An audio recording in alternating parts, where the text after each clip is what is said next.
Quoi, il n'y avait pas de cours Voilà. la semaine dernière? Ok, voilà, on enregistre. Ça, on enregistre. Je vais vérifier de temps en temps. Il faut que je le fasse. Hein. C'est vrai que j'oublie de vérifier tout le temps. Normalement, c'est bon, ça roule. Voilà. Alors, notre cours, il est évidemment pour Lélo Nishma du Balabal qui nous accueille toujours avec son sourire merveilleux. Chaim Charles Ben Idel et Myriam Mania. Voilà. Chaim, on souligne, c'est la vie éternelle. Éternel, comme le rabbi nous dit, Neshama Betorgouf. Donc le corps va revenir immédiatement Betriat Ametim. C'est l'avantage qu'on a sur les autres générations, c'est qu'on est au bout de l'exil. Au bout de l'exil, c'est que ça y est, on arrive à la fin. D'autres générations, imaginez, étaient déjà découragées à l'avance et se disaient que c'était un adieu. Pour nous, on doit dire ce n'est qu'un au revoir. C'est vrai que la chanson est un peu angoissante là, ce n'est qu'un au revoir mon frère, mais il y en a qui mettent ça en sonnerie du téléphone, ça angoisse déjà. Ok, donc aussi Sarah Suzanne, Gisèle Bat Messaouda, voilà c'est Gisèle. Donc que Dieu fasse qu'elle aussi revienne immédiatement avec tous les enfants d'Israël, Betriat Ametim, avec Gabriel ben Rivka, Elia Malkiel ben Sarah, voilà. Et s'il y a des refouach shlema, vous pouvez dire tout de suite, refouach shlema de David ben Michal, voilà. Et les hatzlacha de tous ceux qui sont là, de tout le peuple juif, Terefoumian Mamash, oui. David Eli ben Michal. Voilà, David Eli ben Michal, refouach shlema. Lilou Nishmat Chaya bat Miriam. Lilou Nishmat Chaya Salomé bat Miriam, voilà. Comment vous avez dit? Yehuda ben Chana, Lilou Nishmat. D'accord, ok. Ok, voilà. Très bien, on étudie le Tafresh Bet du Rabbi Rachab. Le Tafresh Bet, c'est la condition de notre âme telle qu'elle est dans la Géoula, projetée dans la notion de Elokut. De Elokut, c'est-à-dire le divin. Le divin, c'est pas quelque chose d'autre dans notre vie, c'est une définition atzmit, essentielle, définition essentielle, de ce que nous sommes nous aussi, parce que Enon Melevado, mais la projection de notre âme, c'est une projection de ce qu'il y a de plus élevé en nous, jusqu'à ce qu'il y a de plus intime. Ok? On va dire tout ça, ça veut dire quoi? Ça veut dire introduction. Mais en vérité, c'est une introduction qui est basée sur des choses extrêmement profondes. Voilà. Donc ce qui est très élevé chez nous, on le dit ici en début de cours, ce n'est pas simplement l'âme, c'est le corps également. Et c'est pour ça que quand on demande Triatametim, on demande cette évidence de l'âme qui revient à nouveau dans le corps pour obtenir une élévation par le dévoilement du corps. Quel est le dévoilement du corps? Le corps a une source particulière qui est l'essence de Dieu. Dans la Yerida, dans la descente des mondes, c'est aussi le Igul Agadol chez l'Ifnat Tzimtzum, une immense notion circulaire qui entoure le Tzimtzum. Le Tzimtzum, qu'est-ce que c'est? C'est ce voile entre l'existence et ce qui précède l'existence, le Créateur. Et le Tzimtzum, Eno Kepshuto, le Tzimtzum n'est pas en réalité effectif. Ce n'est qu'un voile dans notre perception, ok? Qui est passé sur la lumière et non pas le luminaire. Et selon l'Admorazaken, c'est très important ces définitions-là, c'est que au moment du Tzimtzum, Aor Nichlal Bamaor. Est-ce que vous comprenez ce que ça veut dire? Non. La lumière s'englobe dans le luminaire. C'est bien que le Tzimtzum, au lieu de... Le luminaire étant Dieu lui-même. Quand on a dit Dieu, évidemment, on sous-entend ce que l'on dit en hébreu Hachem. Hachem, c'est le nom de Dieu dans son intimité, mais plus profondément, l'idée de Dieu pour nous, même si à la base c'est pas super le mot en lui-même, mais on sous-entend l'essence de Dieu. L'essence de Dieu, c'est son intimité profonde. Et c'est là où nous sommes fixés pour l'éternité dans l'essence de Dieu. Et notre promenade dans cette réalité dans laquelle on vient s'habiller, c'est une promenade pour revenir à l'essence de Dieu. Je dis promenade dans l'idée même du fait que Moshe a envoyé non pas des Meraglim, des espions en Eretz Israël, mais des explorateurs. Les Tayel, vous vous rappelez? La tour, on l'utilise même dans toutes les langues, je crois, la tour, tourisme, faire du tourisme. Donc il y a des touristes qui sont venus de Chutz Laaretz, ils sont rentrés en Eretz Israël, et c'était les Yehudim. Eretz Israël ne s'appelait pas Eretz Israël, la terre d'Israël, mais Eretz Canaan. Voilà. Canaan, c'est un peuple, le peuple de Canaan. Et Canaan, a priori, il n'a pas la même lignée que nous, puisque nous descendons de Shem. Canaan, lui, au contraire, il vient de Ham. Et Ham, on sait que c'est celui qui a été maudit. Donc en fait, cette malédiction, elle résidait également sur la terre d'Israël par rapport à celui qui l'habitait, qui exprimait son vécu, sa manière de ressentir les choses en Eretz Israël.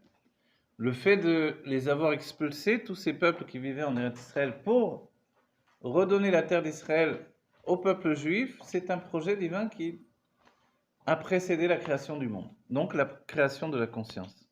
D'accord ? Pour nous, c'est entendu depuis les cours que l'on a fait, après la Chassidoute, la création du monde, c'est la création de la conscience. En termes de création, le mot lui-même, il n'est pas exact, mais on va dire c'est l'apparition de la conscience au-dedans de nous. C'est pour ça qu'il y a deux états, avant la faute d'Adam Rishon, après la faute d'Adam Rishon. Avant la faute, il n'y a pas de conscience de l'existence. Après la faute, alors, il y a comme ce qui s'appelle suggérer la conscience de l'existence. Et c'est ce qui se passe dans le monde de Bria. D'accord ? Bria, donc il veut dire création. Et la création, c'est ça, c'est la création de ma conscience. À partir de là, je prends moi-même la notion de mon existence. Et ça commence par une suggestion. La suggestion, ça s'appelle en hébreu les nachesh. Comprenez ? Donc le nachash. Deviner. Le nachash, c'est suggérer à Adam, Arishon et Chava la suggestion de l'existence.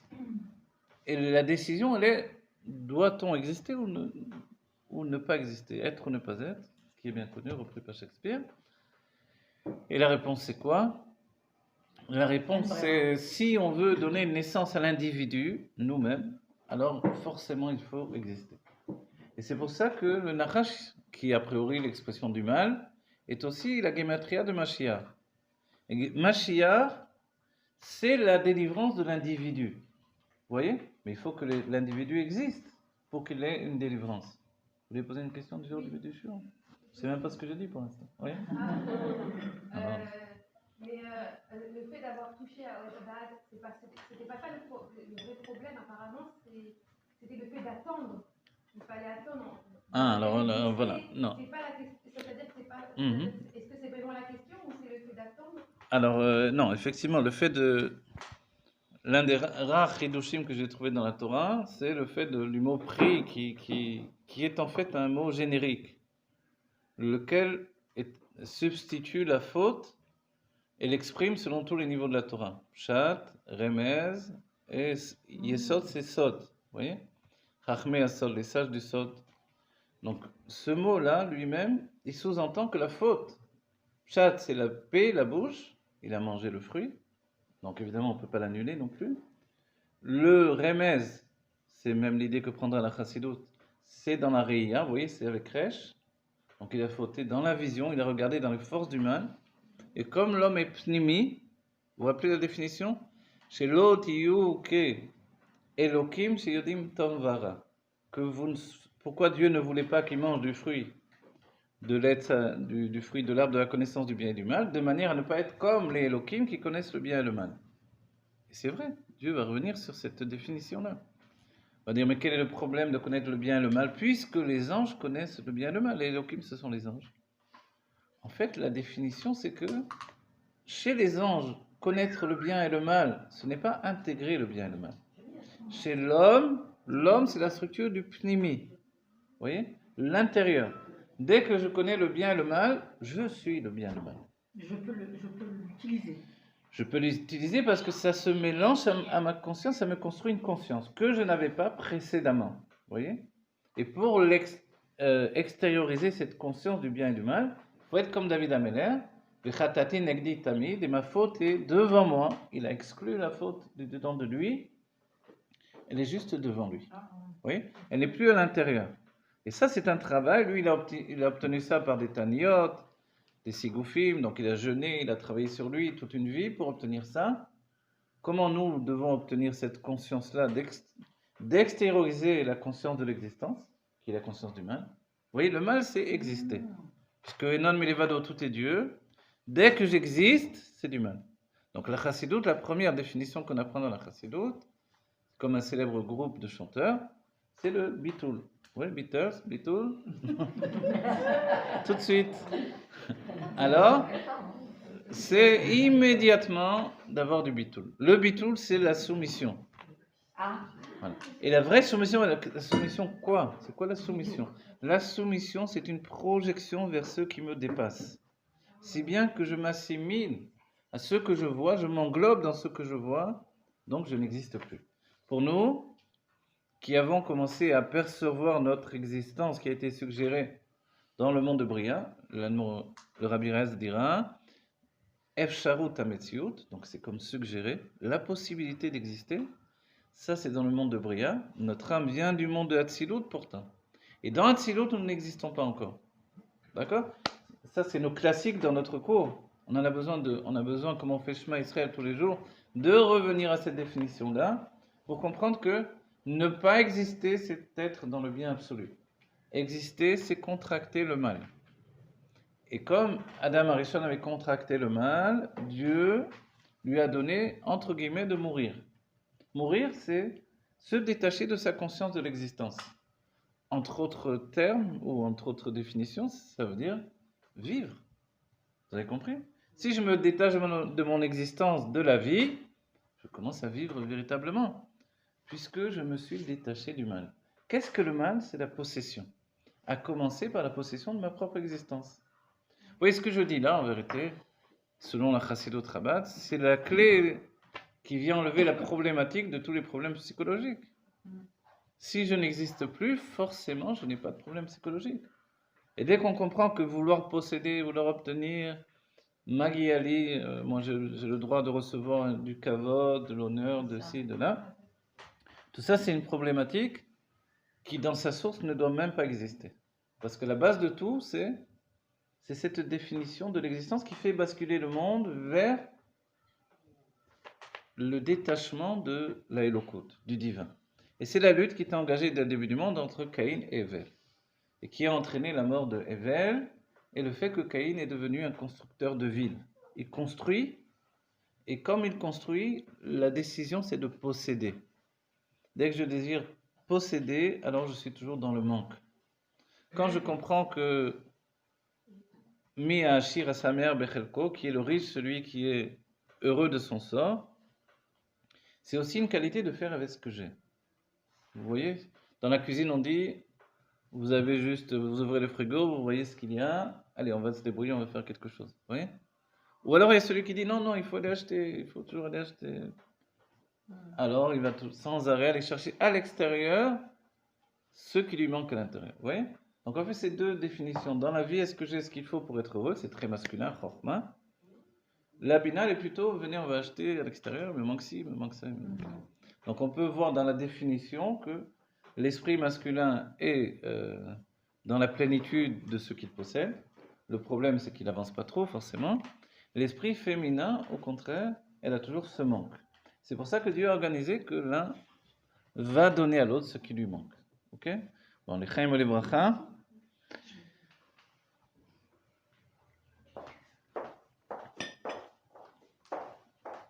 On va essayer de se rattacher au texte également. Donc, nous sommes d'AFP et c'est le début du. On saute le Kitsur en vérité parce que quand on rentre dans les Kitsurim, on a tendance à revenir en arrière. Mais je peux le lire en vitesse, je dis ça et puis finalement je viens. Ou alors on va peut-être le faire pour se rappeler de tout. De cette manière-là, nous avons vu la notion de Mala ou Mata dans les Olamot. Voilà, une révision. On a étudié Mala ou Mata dans les Olamot. Ça veut dire, évidemment, on fait une traduction. Ulpan, il y a ce qui s'appelle en haut et en bas dans les mondes. Le haut et le bas, c'est forcément en part. Ce n'est pas forcément ce que l'on ressent dans cette définition humaine que nous avons, d'accord, de 2, 3 dimensions. Le haut et le bas, c'est quelque chose de plus profond. D'accord? C'est la définition de Ichut Aor ou Miut Aor. Ichut Aor, la qualité de la lumière, ou Miut Aor, au contraire, la lumière qui est dans un niveau beaucoup plus retréci de dévoilement. D'accord? Miout, ça veut... Miout, diminution, bravo. C'est la vraie notion de Tzimtzum. C'est bien qu'on dit que le Tzimtzum, il a deux manières. Besilouk ou Bemiout. Bon voilà, ne vous affolez pas de tous ces termes-là. Bonjour, ça va? Alors, Tzimtzum, Miout. Tzimtzum, c'est un retrait, Miout, c'est diminuer. De la même manière, quelle est la décision par rapport Miout, c'est diminuer.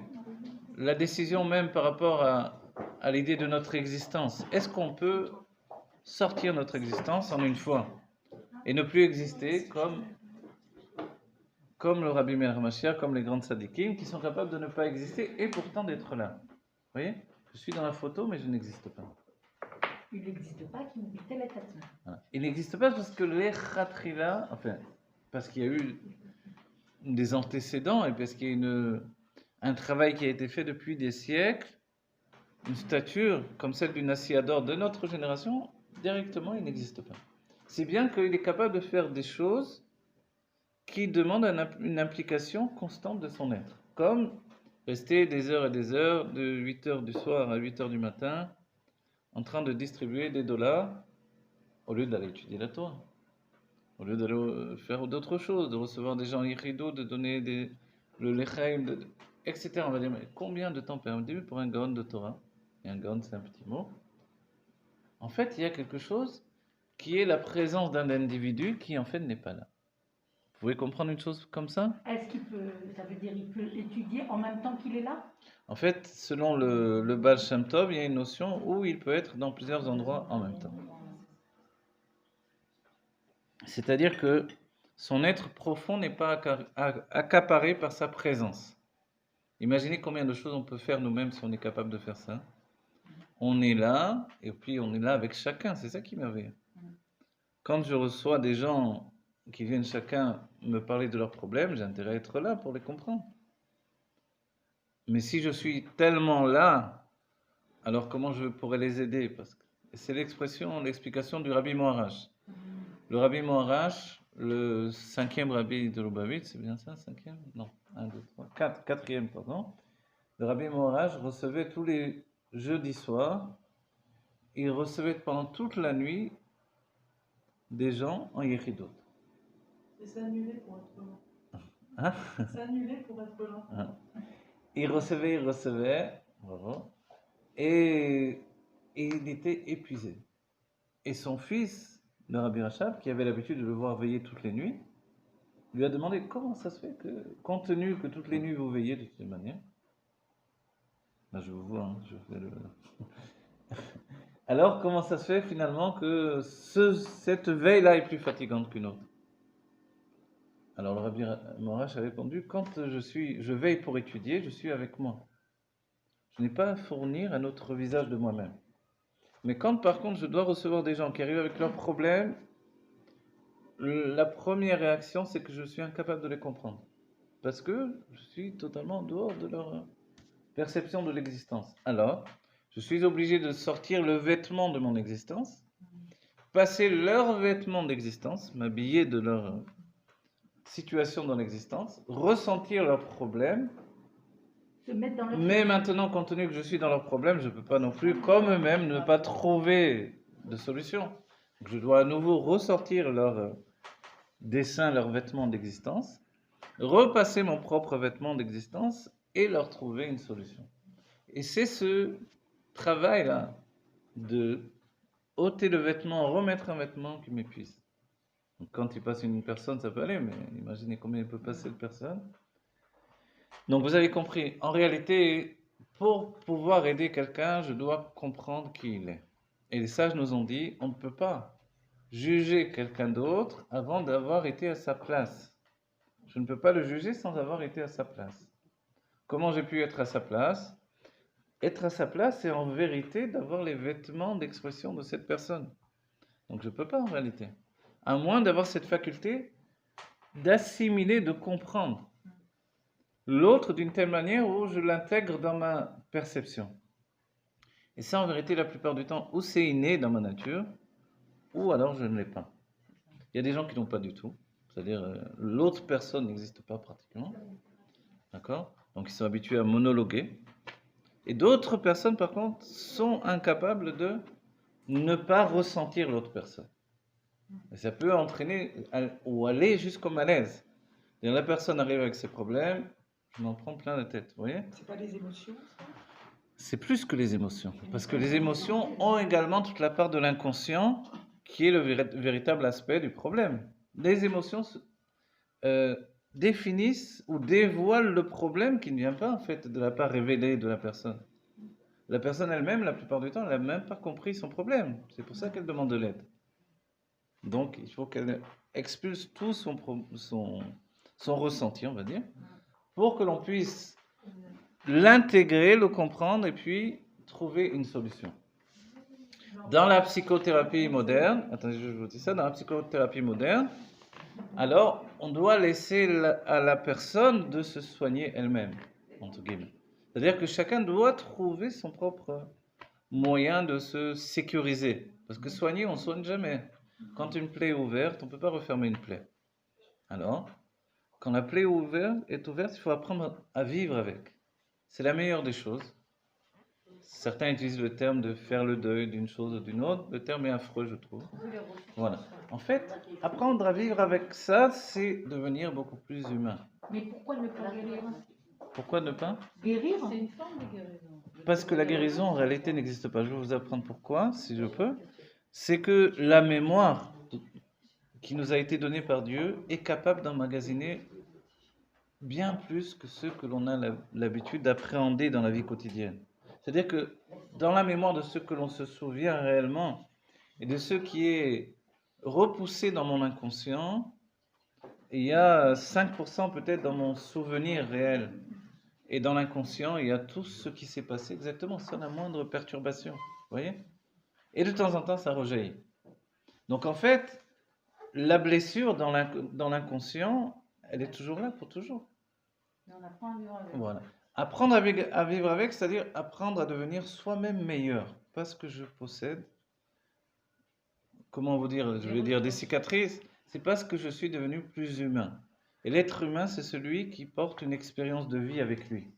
Il n'y a rien de plus terrible que quelqu'un qui n'a pas d'expérience de vie. Vous voyez, un jeune, entre guillemets, blanc-bec ou qui devient directeur d'entreprise, il ne connaît rien de rien et il fait des catastrophes. Une personne vient le voir, lui expose son problème, mais lui, il n'a pas le temps d'abord de discuter, et puis il doit faire de l'argent, et puis qu'est-ce qu'il veut celui-là? Ou il est effectif, ou je le sors, et c'est tout. Oui. Mais quand il apprend à travailler avec des êtres humains, à les écouter, alors il gagne en longévité et en qualité. Et ça, c'est notre travail humain. C'est-à-dire être capable d'aimer quelqu'un pour ce qu'il est, pas pour ce qu'il m'apporte. C'est la différence entre le premier mouvement de l'âme animale et le mouvement de l'âme divine. Ça, je crois que j'ai entendu dire Rothenstein. La différence entre l'âme divine et l'âme animale. L'âme divine, elle cherche tout de suite qu'est-ce qu'elle peut apporter à l'autre. Et l'âme animale, elle cherche tout de suite qu'est-ce qu'elle peut prendre de l'autre. Voilà. C'est une définition première. Maintenant, l'âme animale a beaucoup évolué. L'âme animale du juif, dans le Tanya, on comprend qu'elle est Kripa Noga, sous-entendu qu'elle peut faire le bien et le mal. Elle a toujours le choix. C'est une définition du libre arbitre. Dieu nous a donné le libre arbitre. C'est cette conscience de pouvoir faire le bien et le mal. Ok? Le mal, à nouveau, c'est exister. Plus j'existe, et moins il y a de la place pour l'autre. Moins l'affirmation de mon existence est importante, et plus l'autre prend de la place dans ma réalité également. Donc plus il se sent mieux avec moi. Vous voulez dire quelque chose tout à l'heure de très important que je ne peux pas retenir? Je voulais savoir, un tzaddik, il doit être du coup féminin masculin? Un tzaddik doit être féminin ou masculin? Non, Et masculin. Les deux. Féminin et masculin ensemble. Dans le sens Mashpia et Mekabel? Dans le sens De ce qu'on a dit tout à l'heure par rapport au moi Yamin et moi Small, le cerveau masculin, le cerveau féminin, ou l'homme et la femme. Quand je dis l'homme et la femme, quelquefois, vous savez, je sous-entends le cerveau masculin, le cerveau féminin. Vous voyez? En fait, oui, on est tous comme ça à la base. Mais simplement, à nouveau, c'est la même structure. Qu'est-ce que je mets en avant dans ma personne? souvent dans le 5 minutes pour être à l'écoute. Un tzaddik, il doit être les deux. Voilà, alors, quand les sages nous disent que Jacob est arrivé à une perfection, d'accord, c'est celui qui atteint la perfection de tous les avot, les autres aussi ont atteint cette perfection. Mais lui, en fait, il atteint l'élévation de la perfection. Vous voyez? Tiferet, c'est ce que doit atteindre Abraham comme Yitzhak. Abraham est dans l'excès de Chesed, c'est pour ça qu'il donne naissance à Ishmaël. Chesed, donc, c'est pas juste faire le bien, c'est s'exprimer à outrance. Vous voyez? C'est moi qui fais ça, c'est moi qui fais ça. Mais c'est quelqu'un de très généreux. Mais il n'y a plus que lui. On n'entend pas parler des autres. Les autres n'existent pas d'une certaine manière. Vous voyez? Pour parler des autres, il va encore parler de lui. Ok? On va dire, alors, c'est pas bon ce nom. Alors, effectivement, il vaut mieux rajouter un autre prénom à Abraham pour pouvoir pallier à cet excès de chesed. Et pourtant, si vous avez un problème, c'est la personne à aller voir. C'est la personne qui est capable de vous trouver de l'argent quand vous n'en avez pas, qui est vraiment chesed. Mais le chesed, c'est bon et c'est mauvais. Comme toute chose, il n'y a rien qui est vraiment uniquement du bien si ça n'a pas atteint la structure de Tiferet, l'équilibre. Vous voyez? Le chesed est bon quand on lui adjoint également la gvura, la rigueur. La rigueur de la même manière, Yitzhak. Si je suis simplement enfermé au-dedans de moi et que je ne suis pas capable de communiquer, là aussi il y a un problème. Enfermé au-dedans de moi et ne pas communiquer, c'est-à-dire que je suis en train de juger tout le monde constamment. Et finalement, toute la terre entière est un problème pour moi. Tout le monde me fait des malheurs, tout le monde m'empêche de vivre, tout le monde me crée des problèmes. C'est ça la notion de Yitzhak. Mais quand il s'ouvre et qu'il est en confiance, alors là, Yitzhak, il est heureux, il rit. Et vous voyez que c'est un compagnon merveilleux. Ça fait un peu comme le barde dans Astérix. L'Avdil, quand il chante pas, c'est un merveilleux compagnon. Tiferet, c'est Voilà, Tiferet. Donc forcément, Abraham et Yitzhak ont atteint tous les deux le niveau de Tiferet. Hein, c'est rapporté dans le Midrash, en vérité, c'est pas que je l'ai inventé. J'ai entendu de Rav Gizbour assez souvent. Le dernier niveau, c'est Yaakov. Yaakov, il naît avec cette structure d'équilibre. Et c'est pour ça, qu'est-ce que son destin? De sortir de cet équilibre constamment, de faire quelque chose qui n'est pas lui, d'être quelqu'un d'autre. De s'élever. De s'élever en étant capable d'être quelqu'un d'extrême. Il doit tromper les autres. Il doit tromper son frère Esav 2 fois de suite. Et après, il doit tromper Lavan, qui lui est capable de le tromper du matin au soir, etc. Mais Yaakov, c'est le dernier des derniers à vouloir faire ces choses-là. Mais son travail, c'est de sortir de cette tmimout, de cette sincérité, de cette perfection humaine, parce que le monde est tordu quelquefois, il faut savoir se débrouiller. La tmimout, c'est la candeur d'un être. Tam, ouais. Il représente, non, la justice, c'est. Mais il est juste. Voilà, il est juste parce que. Dans son droit d'aînesse, quelque part, il est juste. Oui, non, vous avez raison. Parce que justement, il ne veut pas faire ce qu'il fait, mais quand il faut le faire, il le fait. Vous voyez, qu'est-ce qu'un véritable bon ami, on va dire, vraiment, on va dire, pour une fois. Ce n'est pas quelqu'un qui est capable de me dire toujours bravo, tu as raison, c'est super. Okay. Et malgré que dans notre génération, il faut essentiellement encourager. Moi, les gens m'aiment bien parce que j'encourage tout le monde. Mais si je leur disais ce que je pense. Non, coupez là. Je rigole. Non, j'encourage. Pourquoi j'encourage? Mais parce que la vie, déjà, on s'en sort pas nous-mêmes, chacun d'entre nous. Je vais encore venir faire la leçon de morale à un autre. Oui. On n'a plus le temps de faire des leçons de morale, c'est trop tard. C'est trop tard, on est déjà dans la Géoula, on est dans les jours du Mashiach, c'est trop tard pour faire la morale. Laisse tomber, encourage. C'est-à-dire, c'est toute l'idée de la Chassidut Chabad, mais en avant le bien. Mais dans la Chassidut Chabad aussi, il y avait je te casse et je te fais atteindre le bitoul, etc. Les dvadoyot, il fallait se mettre à côté de la porte pour pouvoir s'enfuir discrètement dès que les rabbinim commençaient à tomber sur les autres. Alors, encourager quelqu'un, c'est lui dévoiler ce qu'il a en lui que je n'ai pas. Que je n'ai pas. Que je n'ai pas moi-même. Regardez, moi, a priori, on peut penser que je suis extrêmement intelligent, c'est pas vrai. Mais mais j'ai du date. Et je sais voir quand les gens sont plus intelligents que moi. Et je sais leur dire aussi. Ah oui. Et c'est très important. De dire à quelqu'un qu'il est très intelligent, c'est important. Utilise cette intelligence et va au bout. Le date, c'est juste s'attacher à une chose. Vous voyez? S'attacher à quelque chose et ne plus lâcher. Donc ce bonhomme-là qui a du date, c'est Yaakov Avinu. Quand il s'attache à un sujet, il est capable d'aller jusqu'au bout. Il faut se déguiser, il se déguise. Il faut voler le droit d'aînesse, il va voler le droit d'aînesse. C'est-à-dire qu'il sait au moment où il fait une chose ce qu'il faut faire. Vous voyez? Il voulait pas se déguiser. Il voulait pas se C'est sa déguiser, mère il voulait qui pas. l'a Sa mère l'a entraîné à se déguiser, il a accepté contre gré. Contre Lavan, il a compris que s'il était trop gentil, c'était fini pour lui. Donc il a commencé lui aussi à mettre en place des systèmes. C'est une façon de rééquilibrer le monde, justement. C'est une manière de dévoiler que Tiferet, qui est dans la mesure des sentiments, ne suffit pas. Alors, qu'est-ce qu'il y a d'autre? Tiferet, c'est l'équilibre des sentiments. Donc, quand on est avec Tiferet, on doit atteindre le niveau du date. Le date, c'est quelque chose qui dépasse les sentiments. Mais ça peut remplacer les sentiments. Mais En il faut fait- que ce soit équilibré. Le date, c'est l'équilibre tout le temps. C'est la ligne du milieu. Le date s'élève même au-delà du keter en réalité. C'est pour ça, dès qu'il s'introduit, il remplace le keter. Le keter, c'est notre inconscient. Le date, d'un certain point de vue, ça peut être comme le subconscient, mais c'est la conscience. La conscience de ce que je suis.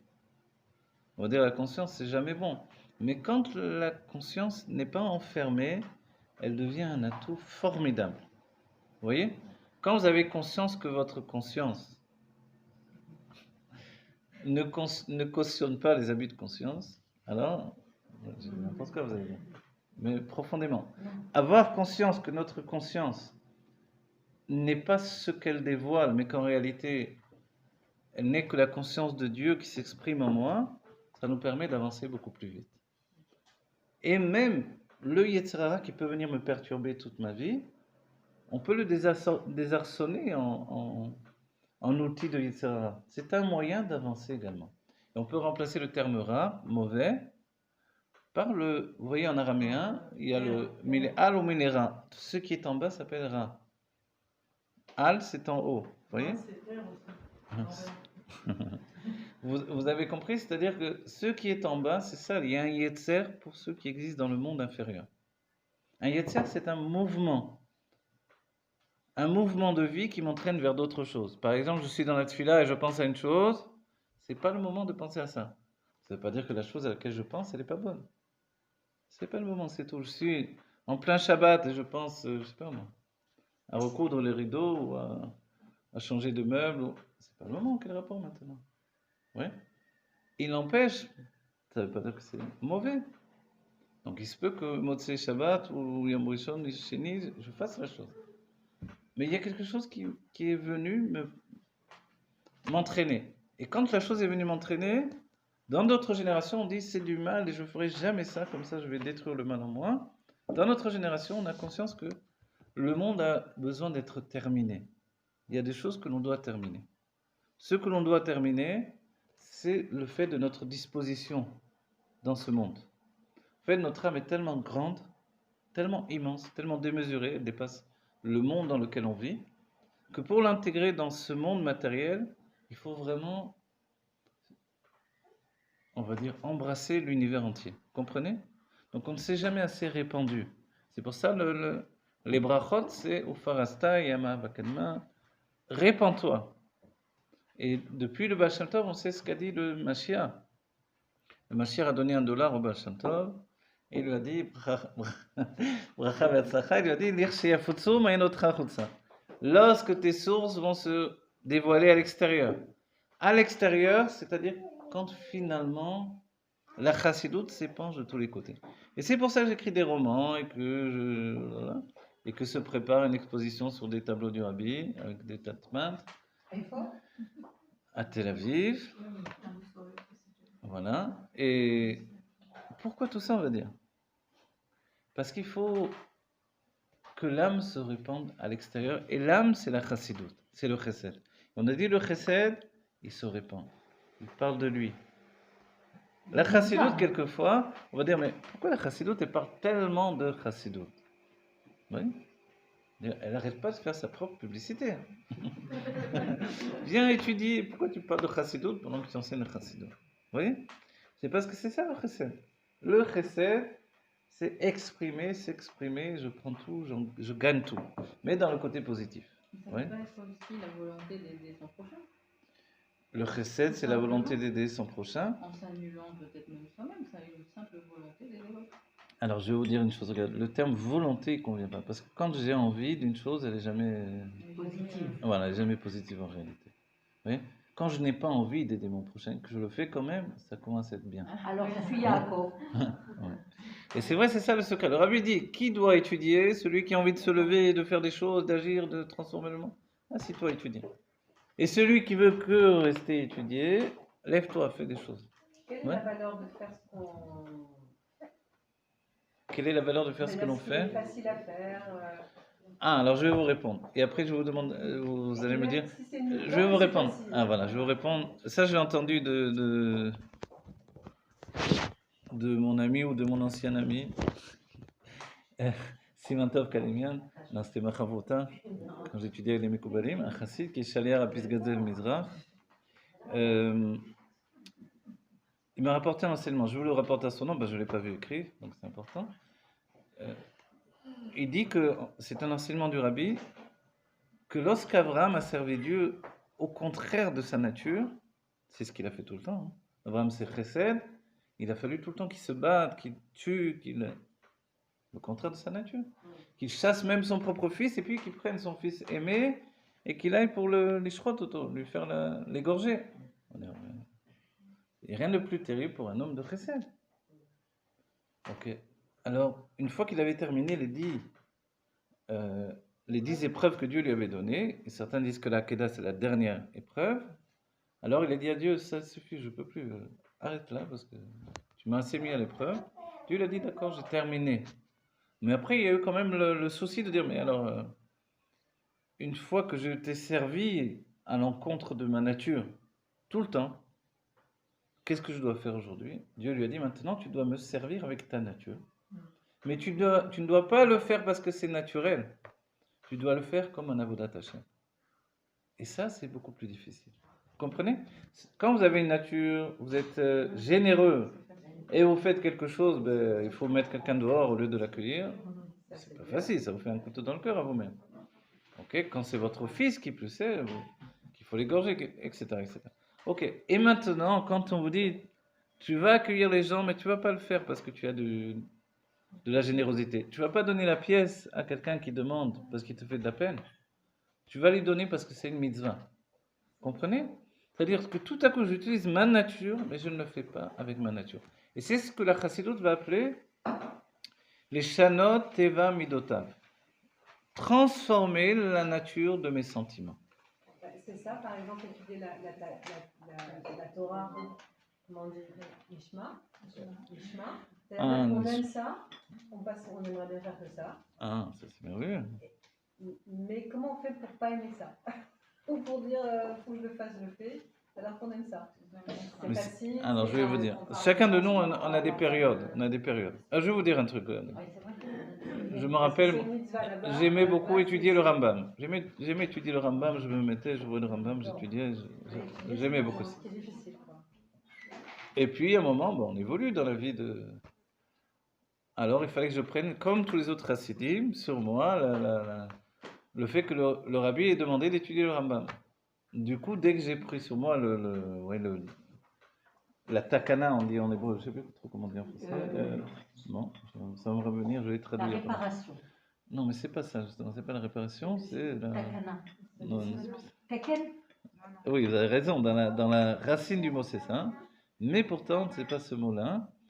Bon, peu importe. Voilà, c'est un règlement, la traduction plus proche. Un règlement, c'est plus proche, effectivement. Mais donc une takana, c'est-à-dire que le rabbi a fixé des choses, faire le chitat, faire le rambam, etc. Mais quand vous le prenez sur vous de le faire, parce qu'on vous a demandé de le faire, tout à coup, j'avais beaucoup moins envie d'étudier le Rambam. Vous comprenez? Et on est tous comme ça. Vous avez envie parce que c'est vous qui décidez. Ouais. Mais si je vous obligeais à étudier quelque chose, Que ça aurait du mal à Oh, l'être. voilà. Vous irez chercher un autre rab. Et moi, j'ai pas trouvé d'autre rabbi que celui-là, donc. Voilà.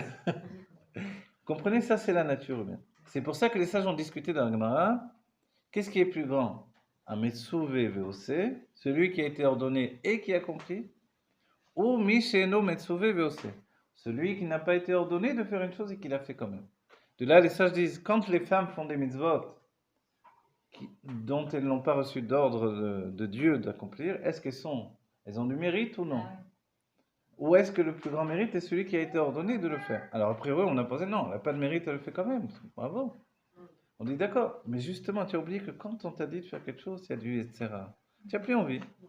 Parce que l'homme est créatif, c'est comme ça, c'est une nature. Moi aussi, je vois qu'on me dise de faire quelque chose, Oui? Je voudrais juste maintenant rectifier un truc. Voilà, mais derrière vous, après, il y a une question, on arrive vite. Quand je fais Terminé. une grande stade je préfère regarder des séries sur Netflix, quand même. T'es pas toute seule. Alors, quel est le rapport maintenant? Parce que quand on dit qu'on adore étudier la Torah, alors voilà, Ah, c'est d'accord. un plaisir, mais j'en ai. D'accord, ok. Je ne pas comprendre. Bon, changer C'est comme les Beatles. d'opérateur. Alors, oui, vous voulez dire derrière, allez-y. J'avais un petit peu répondu à la question. Ah, je suis content. Donc Abraham était Chesed et toutes les épreuves qu'il a reçues, c'était dans la Goura. D'où Yitzhak est venu donc né dans la Goura. Et donc l'équilibre, c'est Yaakov. Yaakov est l'équilibre des deux, oui. Alors, pourquoi est-ce qu'il a reçu autant d'épreuves? Yaakov, l'épreuve, ça s'appelle les douleurs de l'enfantement. Yaakov doit enfanter le peuple juif. Vous voyez? On penserait que c'est que la femme qui a les douleurs de l'enfantement. On voit que non. Yaakov devait apporter le peuple juif, ce n'a pas été une chose gratuite. C'était vraiment un combat, un travail, ça a été un travail pour continuer en fait. Vous savez l'idée des brebis, les brebis tachetées, ce sont tous les mondes divins. On va dire, bon, mais qu'est-ce qu'on s'en fiche? On s'en fiche pas tant que ça parce que ce sont en fait les âmes juives qui sont en train de descendre. Vous voyez? Ces brebis dont il est question, c'est la lumière divine et ce sont les âmes juives qui vont descendre dans la lignée de Yaakov. On passe on passe d'individus qui sont juifs de par leur propre mérite, Abraham et Yitzhak. Yitzhak est né d'un père juif, ok? Abraham s'est fait lui-même, on va dire, puisque son père était soit idolâtre, soit il vendait des statues, ok? Même s'il ne croyait pas lui-même. Mais Yaakov, qui lui naît de deux lignées, alors d'un père et d'un grand-père, et de deux parents qui sont juifs, ok? Doit donner naissance maintenant à un peuple, les tribus d'Israël. C'est pas rien. C'est-à-dire, il ne donne pas juste naissance à des enfants, il donne naissance à des enfants qui sont des lignes de construction pour tout le peuple juif pendant des siècles et des siècles jusqu'à la Géoula Mitzvah Shlema. Vous vous rendez compte ce que ça veut dire? Donc ça n'a pas été comme ça, vas-y, allez, fais comme tu veux. Non. Les épreuves, elles n'étaient pas pour le rectifier. Les épreuves, elles n'étaient pas pour le rectifier, elles étaient pour intégrer cette lumière immense dans le monde. Vous comprenez? Je donne un exemple simple, mais oui, le rabbi dit à Mahamar, tout à coup, ou une sikha, il tousse dans la sikha, ou il bute sur un mot. C'est pas que le rabbi a des problèmes de parole, c'est que tout à coup, il y a une difficulté de faire descendre des lumières extrêmement élevées dans la réalité. De descendre cet enseignement dans notre réalité, de le mettre à notre portée. Alors il y a un blocage. Ce blocage, c'est qu'il faut faire un effort encore, soutenu pour le dévoiler. Et regardez comment un mot du rabbi, ça transforme notre pensée. Ceux qui ne sont pas attachés au rabbi aujourd'hui, ils vivent les choses à la va comme je te pousse, c'est-à-dire même dans le monde de la religion. Ils sont pris par des courants contraires, des rabbanim qui se critiquent les uns les autres, qui se descendent les uns les autres. Vous voyez, là il y a un mouvement contre le Rav Amnon Yitzhak, en démontrant que c'est un gourou, etc. Alors qu'il n'y a pas si longtemps, quelques années, on a fait un grand Rav, et puis tout à coup on découvre que... etc. etc. Ça ne s'arrête jamais ces systèmes-là. Sauf si on est attaché à un tzaddik, qui est du niveau du monde de Hatzilut et au-delà. Mais il y en a, à part les gens de... En fait, il n'y en a plus trop. C'est ça le chidouche de notre génération. Voilà. Il n'y en a plus trop dans la Tmouna, dans le monde. Rav Kook, par exemple. Non, là, vous parlez au passé encore, vous voyez. Mais je enfin, veux il y a dire, des aujourd'hui, les tzadikim, c'est vous, c'est moi, c'est nous. Les nouveaux tzadikim, ce sont des tzadikim qui n'auraient jamais été des tzadikim dans d'autres générations. Et aujourd'hui, nous sommes les nouveaux tzadikim, selon la définition de Ve'amer Kulam tzadikim. Et ton peuple, ce sont tous des tzadikim. Quand est-ce que ça se réalise? Dans les jours du Mashiach. Nous sommes dans les jours du Mashiach. Vous voyez? Les jours du Mashiach, il y a plusieurs périodes. On est dans la période intermédiaire où effectivement, il y a cette notion de Géoula qui avance dans notre conscience. On étudie des choses que n'ont jamais étudiées même les plus grands Mekoubalim dans les siècles passés. Ah bon Ben, Eh bien oui, sûr, la bien racine sûr. et puis le sod. Personne n'étudiait ça. Mais même les grands Mekoubalim n'étudiaient pas ce que l'on étudie dans la Chassidut. Et je le sais par expérience, puisque j'ai été en Shlichut pendant 10 ans avec des Mekoubalim, des Kabbalistes. Eux-mêmes ne savaient plus quoi faire, je vous dis franchement. Ils étaient passionnés, mais affolés. Affolé de devoir transmettre. Affolés de découvrir une Torah qui était tellement en avance sur la Kabbalah qu'ils avaient étudiée précédemment. Alors que pour eux, ça s'arrêtait au Harizal. Et tout à coup, ils voient que non, c'est pas arrêté au Harizal, ça. Ça a continué, ça continue. Alors là, ils ne savent plus quoi faire. Et moi, on m'a interdit d'enseigner. J'étais dans un collège de soir, on m'a dit interdiction pour toi d'enseigner la Chassidut. Sinon, je te jette du collège. Parce que la peur de transférer le virus. Oui. C'est ce que ça veut dire aujourd'hui. Non, parce que autour de ça, il y avait la peur que les gens soient malades, qu'ils n'y arrivent pas, qu'ils ne comprennent pas, que ça les rende fous, que ça Là, les vous avez- déstabilise. Là, vous m'avez pris au mot sur le virus. Non, je veux dire par là, il y a une peur. J'ai vu, moi, c'était pas un petit kabbaliste, c'était un kabbaliste qui connaissait par cœur des textes de Kabbalah, qui était Rosh Yeshiva. Je vous parle de Rosh Yeshiva, avec qui j'étudiais.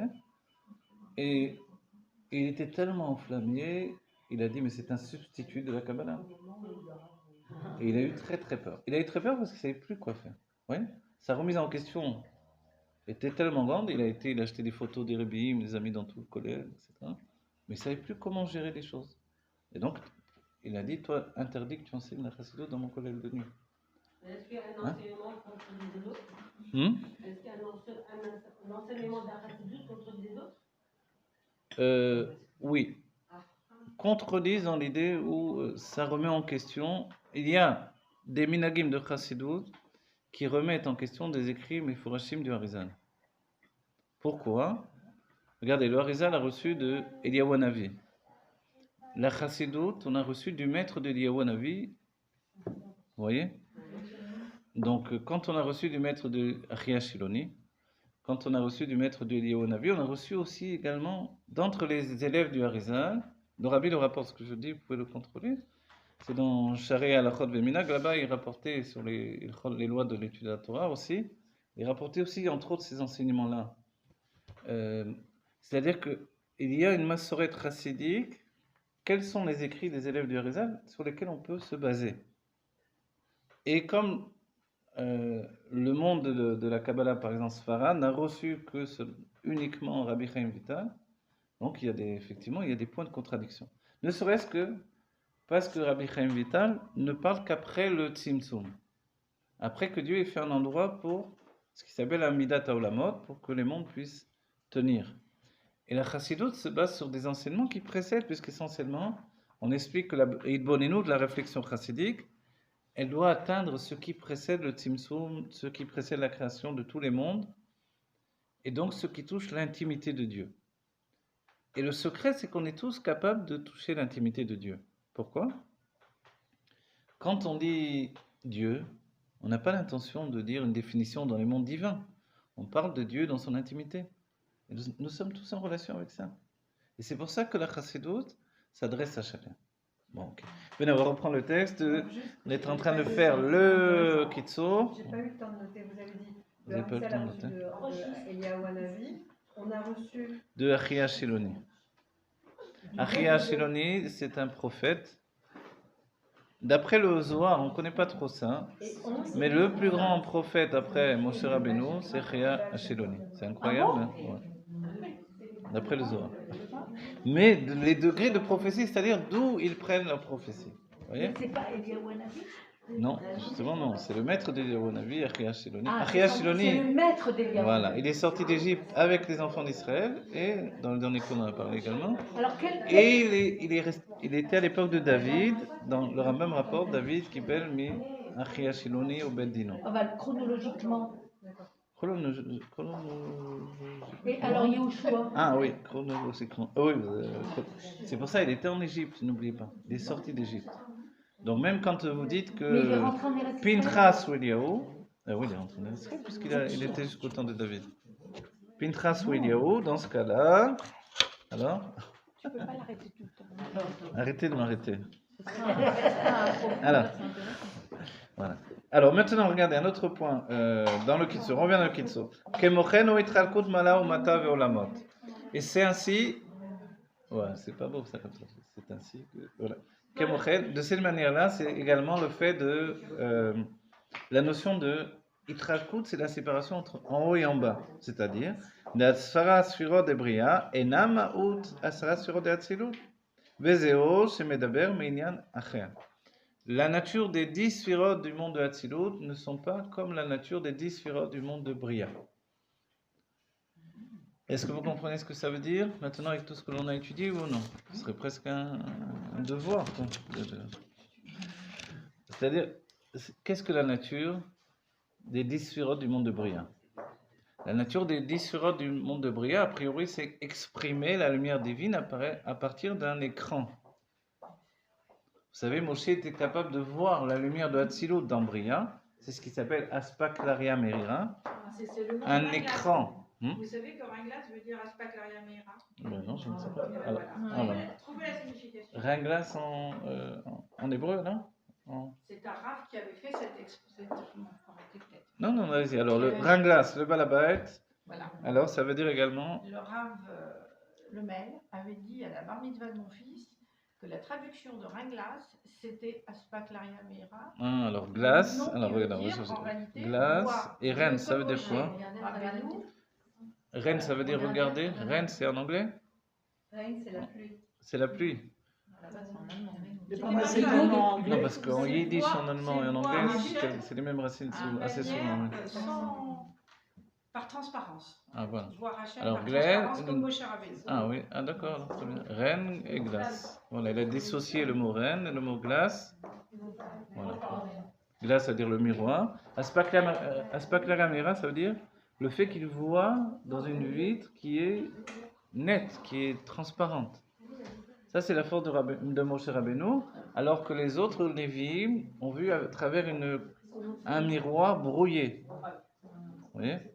Ce miroir brouillé, vous voyez pas très bien ce qui se passe derrière, donc il faut interpréter. Le miroir brouillé en question, c'est le monde de Yetzira ou le monde de Asiya. Vous voyez?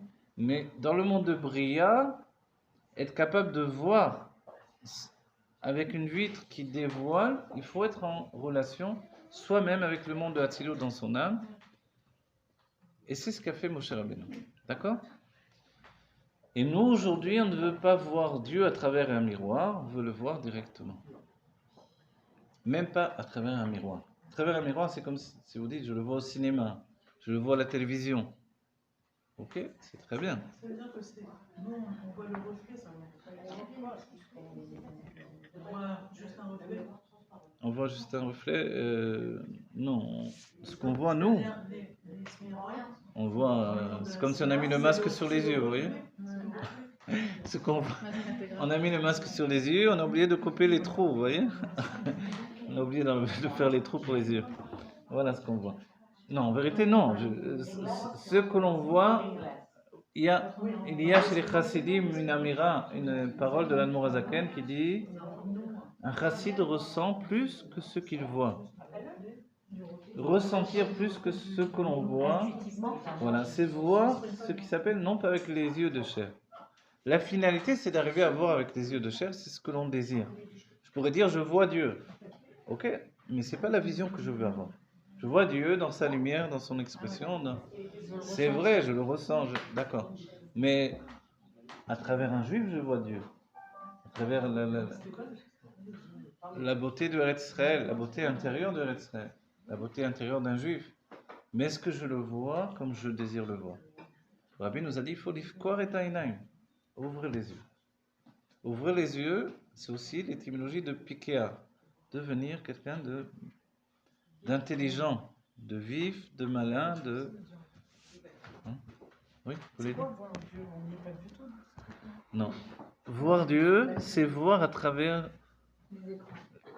le regard de Dieu. On l'a déjà expliqué dans les cours, vous vous rappelez? C'est vrai qu'on parle bina, il faut revenir. S'il y avait les Sheva, nous aurait sauté dessus. Alors. Elle vient plus, elle était déçue. Alors, on va dire, regardez. C'est vrai que la base de tout, c'est que la Géoula, c'est que je suis Dieu. Voilà. Mais voir Dieu, c'est un manque profond. C'est un manque pnimi, un manque profond en nous. Voir Dieu, c'est voir, parce que Dieu n'a pas de corps, n'a pas de ressemblance du corps. Donc, alors, comment on peut voir un être qui n'est pas? Vous comprenez? À travers sa création. Ah, ça, c'est ce que l'on peut voir maintenant. Non, la Géoula, c'est voir Dieu véritablement. Comment on voit Dieu véritablement? On voit qu'il n'y a rien d'autre que Dieu. C'est-à-dire, est-ce que vous êtes capable de reconnaître Dieu dans tout ce que vous voyez? Alors aujourd'hui, on peut le faire de manière subjective. Comment on dit subjective? Ouais, subjective, mais intuitive. Oui, une représentation mais le voir lui réellement. Alors il y a un seul moyen, c'est ce que Aline vient de rapporter, c'est être Dieu. Tant que je ne suis pas Dieu, je ne peux pas voir Dieu. On va dire, mais qu'est-ce que ça veut dire? Si je suis, je ne peux pas voir comme si j'étais à l'extérieur. C'est ça le secret de Dieu. Le Rambam a donné une expression que les Mekoubalim ont gardée. Les Mekoubalim, les Kabbalistes, il est écrit comme ça à la Shon, même dans le Tanya, ils ont retenu ce que le Rambam a dit, Uyode est un Ivraim de Yediat Atzmo. Vous connaissez ça? Il connaît les créatures par le fait qu'il se connaît lui-même. Vous voyez? Donc en fait, comment connaître Dieu si ce n'est devenir Dieu? Vous avez compris? Je ne parle pas être accroché sur une croix pendant des siècles. Je parle. Parce que là, il vaut mieux rester en discothèque et laisser tomber la religion. Non, je parle du fait de tout est Dieu et moi aussi. Pas tout est Dieu sauf moi. Et alors je peux le voir. Non, c'est ça la problématique finalement. C'est ça le point de vue qu'on n'a pas encore et qu'on ne peut pas vraiment cerner dans l'exil, mais vers lequel on veut s'avancer. C'est que dès que je deviens le point de perspective duquel vont jaillir toutes les lignes de perspective, je suis Dieu. Je vois Dieu parce que je vois qu'il n'y a rien d'autre que Dieu, donc que moi. J'en fais partie. J'en fais partie. Il ne faut pas atteindre un niveau intellectuel important quand même pour... Mais bien sûr qu'il faut atteindre un niveau qui s'appelle la Géoula B'Tivra Shema. C'est-à-dire, il y a le Mashiach qui va déchaîner si vous voulez, ou déchirer d'une certaine manière la membrane de séparation entre l'inconscient et la conscience. Tout à coup, je vais être noyé par mon inconscient. L'inconscient, c'est l'âme divine, c'est pas autre chose. Mon âme divine va me remplir tout entier. Et ça, c'est uniquement le premier aspect du dévoilement divin. Mais en réalité, immédiatement, le dévoilement de l'essence va occasionner que le corps va avoir son propre moyen de perception qui va dépasser de très très loin la perception de l'âme. C'est l'apparence D'accord. qui... Parce que tout ce que l'on juge jusqu'à présent, même quand on parle, quand on exprime, c'est uniquement la vision de l'âme. On ne connaît pas vraiment la vision du corps encore. La vision du corps, c'est être Dieu. Et alors, il n'y a plus de point de perspective. Et là, on rejoint l'idée de comment je peux voir Dieu. Quand je suis une âme encore, je peux encore fabriquer ce cheminement, cette intention de voir Dieu. Quand je suis le corps, lui, il ne fonctionne pas comme ça. Il est, un point, c'est tout. Alors le cerveau, on va utiliser le cerveau d'un point de vue pratique, dans toute sa capacité. Exactement, c'est ce que dit le Rabbi. On verra plus l'apparence. Alors le secret de Dieu par rapport à ça, c'est vrai. Le secret, c'est que on verra à la fois l'apparence et ce qui dépasse l'apparence. C'est-à-dire que Dieu n'a pas... C'est l'enseignement du Rabbi. Avant le Rabbi, je vous aurais dit non, tout va disparaître, etc. Mais le Rabbi nous a donné de comprendre que la Gola, avec le Aleph, devient Géoula. La Gola, c'est l'exil. L'exil, c'est moi aussi, mon corps d'aujourd'hui, a priori, c'est un corps d'exil. Mais par la pénétration du Aleph, ce corps devient un corps de Géoula. C'est-à-dire que le corps ne disparaît pas. Vous voyez ?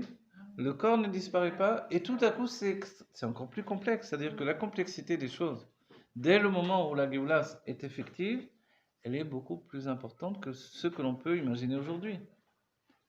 Dès le moment où je suis Dieu et je suis quand même un individu, il y a quelque chose de tout à fait nouveau que je ne connais pas. Vous comprenez ce que je dis là? Mais ça va pas venir d'un coup. On va faire le khaïm. Ah voilà, un petit peu. On va faire le khaïm parce que... Et oui, ça va devenir d'un coup. Ça va... Quoi, du jour au lendemain? Chronologiquement, pas. Mais ça y est, on a passé... C'est quoi, là, ça? Donc c'est une étape messianique, c'est pas nous qui la faisons. Elle vient d'extérieur. Vous pensez pas qu'on a attendu suffisamment? Vous comprenez ce que je veux dire là?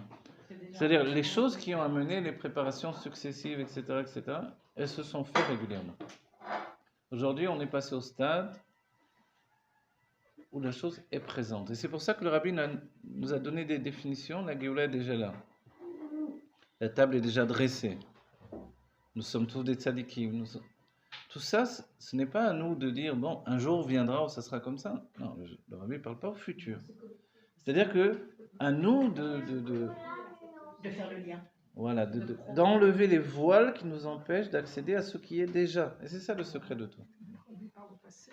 Il parle au passé. Voilà, le rabbi parle déjà au passé. Et il y a un enseignement sur ce que vous venez de dire. Les sages ont dit, la Géoula, Olam Haba, vous connaissez ce terme, le Olam Haba, qui veut dire le monde futur. Les sages ont dit, Olam Shekvarba, un monde qui est déjà venu. C'est la fou, mais on parle du temps des Tanaïm là. C'est-à-dire, du temps des Tanaïm, il disait le Olam Haba, c'est un monde qui est déjà venu. Et c'est vrai qu'il faut se projeter dans l'idée de Géoula par rapport à ce qui s'appelle la Shahara. La Shahara, c'est l'évaluation. L'évaluation, dans l'évaluation, forcément, tout est déjà existant avant que la structure de l'existence soit en place. La structure de l'existence n'existe qu'après la faute d'Adam Arishon. Alors, tout à coup, la vache spirituelle, elle devient même une vache matérielle dans notre vision. Mais avant, il n'y avait pas de vache matérielle, il y avait un ange qui était la vache spirituelle. Je ne sais pas pourquoi j'ai pris l'exemple de la vache. Il y a une raison secrète d'être là. La vache rousse, on va poser plein de questions dessus. Faire les khaïm. Bon, que Dieu bénisse chacune en particulier, que l'on ait tous la Géoula Amitid Vachlema, Terefemian Mamash, voilà, qui est vraiment que du bien intangible et véritable. Tout ce que je vous dis, c'est pour nous projeter dans ce qui est déjà. C'est fou. C'est déjà passé, c'est pour ça que l'on peut y arriver. Ça a déjà existé. Ça a déjà existé, c'est déjà implanté dans notre réalité, sauf qu'il y a des écrans séparateurs. Ça veut dire que le présent il va être... Ça veut dire qu'il n'y a plus de passé, plus de présent, plus de futur, c'est tout présent. C'est comme du déjà vu. Le déjà vu, c'est de voir quelque chose qui est déjà là. Voilà. Souvent, j'ai rapporté ce fait-là, on ne devient jamais que soi-même, okay, mais on obtient de nous-mêmes que ce que l'on possède déjà. Vous voyez? On vous dit, tu peux lire ce livre? Je dis d'accord. Lire, sous-entendu, tu peux l'étudier, tu peux le comprendre? Je dis oui, parce qu'en fait, je l'ai déjà étudié. Oui? Tu peux le traduire? C'est notre paire de manches. Okay. Oui, parce que c'est déjà fait en moi. Oui? Tu peux réussir une chose. Dès que je dis oui, malgré que j'ai l'impression que je ne peux pas du tout. Oui? Est-ce que je peux enseigner en public? Est-ce que je peux encourager quelqu'un? Est-ce que je peux, je sais pas moi, recommencer une statue immense pour dire Enon Milivado en carton-pâte? J'en sais rien, n'importe quoi, je dis n'importe quoi pour vous dire. Est-ce que c'est possible? Quand on a dit oui, on a levé la barrière. Voilà, exactement. Quand vous avez dit oui, et le bonhomme, il ne sait pas du tout comment il va faire, tu as dit oui, c'est bon. C'est ta créativité. Tu l'as déjà fait à partir de ce moment-là. Après, ce n'est plus que les détails techniques pour mettre les choses en place.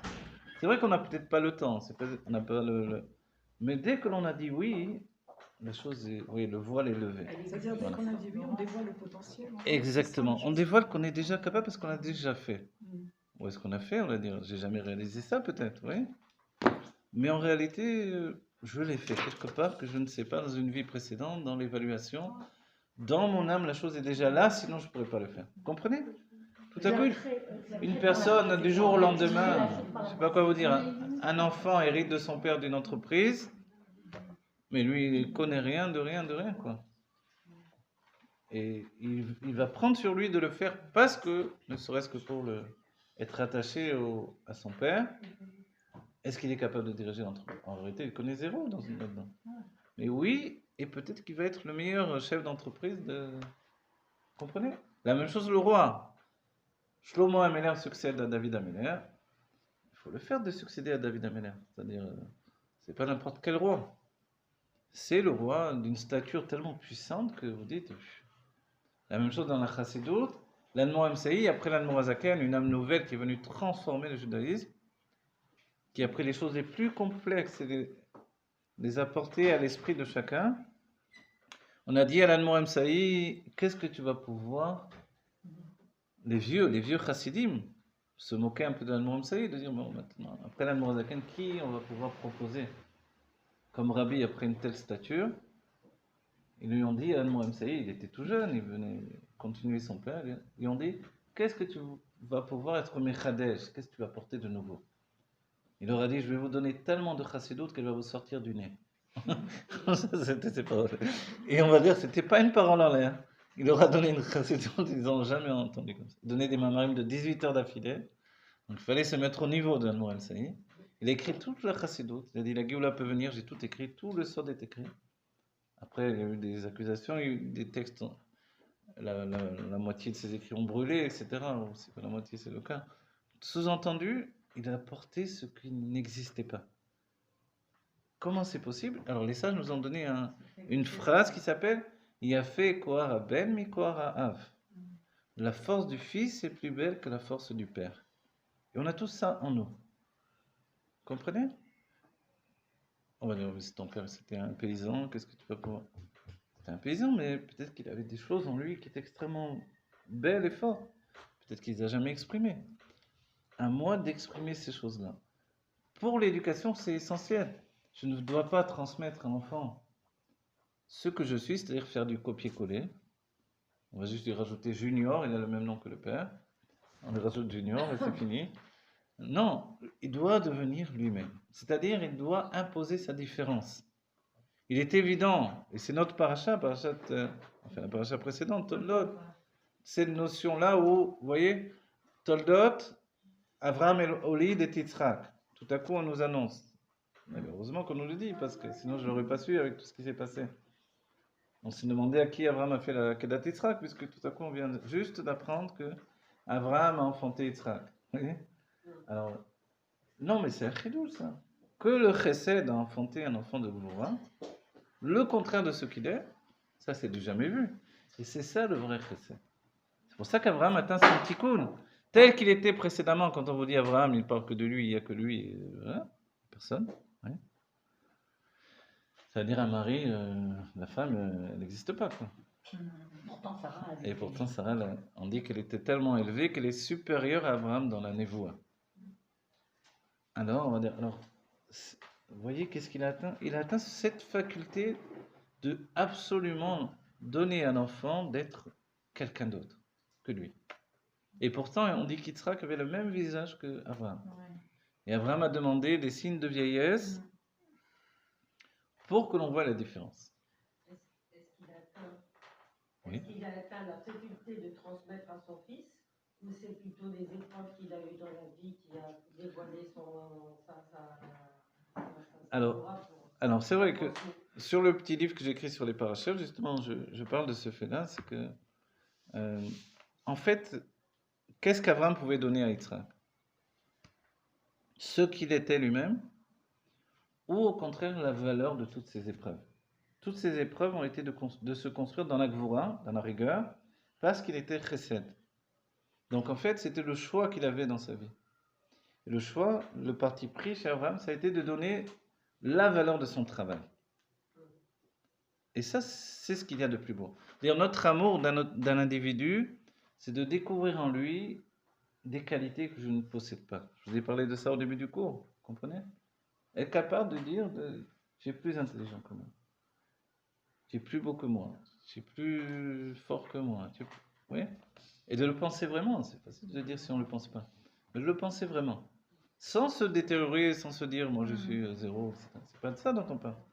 C'est d'être réaliste et de dire, il y a quelque chose chez toi qui est plus puissant. Et quand on est honnête avec nous-mêmes, on découvre chez nos enfants des choses que l'on n'a pas nous-mêmes. Oui. Des qualités. Quand vous voyez les enfants qui sont plus grands que les parents de taille, Ça se voit. alors voilà, ça se voit, mais ça révèle quelque chose. C'est-à-dire, si la taille elle est plus grande, c'est qu'il y a en lui quelque chose de plus grand qu'il n'y avait pas chez les parents, vous voyez. Bon, c'est vrai que mon arrière-grand-père il faisait 1m98. Bon, ok. Il y a une régression. Ok. Mais, voilà, l'état d'esprit doit être différent. Hein. On peut toujours se dire, bon, je suis toujours moins bien que mes... Ouais. Ah, Yaakov Avinu a joué à ça avec Paro. Il a été puni à cause de ça. Il a été voir Paro, et Paro il a dit, comment ça va? Mashrampra, Manishma, Manyanim. Je ne sais pas si parler comme ça. Mais enfin, en résumé, il a dit Sababa. Il n'a pas dit Sababa. Ça aurait été un Israël, il aurait dit Sababa ou Baruch Hashem. Non, Yaakov tout à coup il s'est plaint Paro. Il dit, ah, j'ai eu que des malheurs, raconte pas, Al-Tishan, etc. Ne me demande pas, j'ai eu que des malheurs, que des catastrophes. Et encore, j'ai pas atteint le niveau de mes pères, etc. Et du coup, Dieu il a dit, bon, c'est comme ça, d'accord. En fait, c'est une projection. On va dire, mais pourquoi Yaakov, s'il est tellement parfait, pourquoi il a fait ça? Parce qu'il y a une sagesse de se plaindre également. C'est un avodat Hashem.